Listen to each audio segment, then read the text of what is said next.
Hello, welcome. This is the biggest intercooler we can find it on our TTRs. So we managed to install it with a slight modification where upon close inspection we found out that it's two intercooler joined together. From here to here it's one part, that's the joining, and this is the second. So there is two core joined together, welded together. So the reason why I'm taking this video is to show you the crack. See, at 44 psi boost, it actually cracked open, and that's not a small crack, it's a big one, and it cracked on the inlet side. This is where the air coming in, and that's the place where air going to the engine. So maybe what's the reason might be, when there is boost coming here, if there is enough air not passing through the core, then it will have a high pressure side here and low pressure side there. So when the pressure increases on this side, definitely it's gonna pop like this.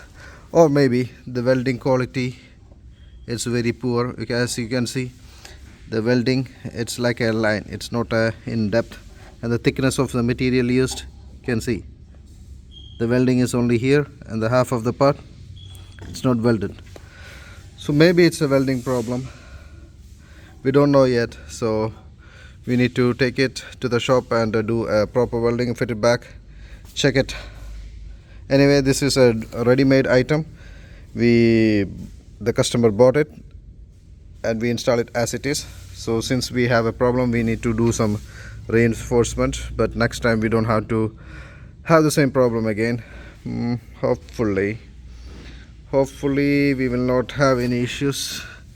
As you can see, the core, let me try to see the core. It's too much restrictive compared to the cores we have seen. That looks good. See, there's too much fins inside this, so maybe that's the reason. I don't know yet.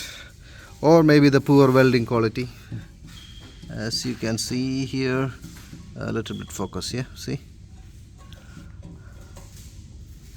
Anyway, let's fix it up, put it back, and see how it goes. Say hi.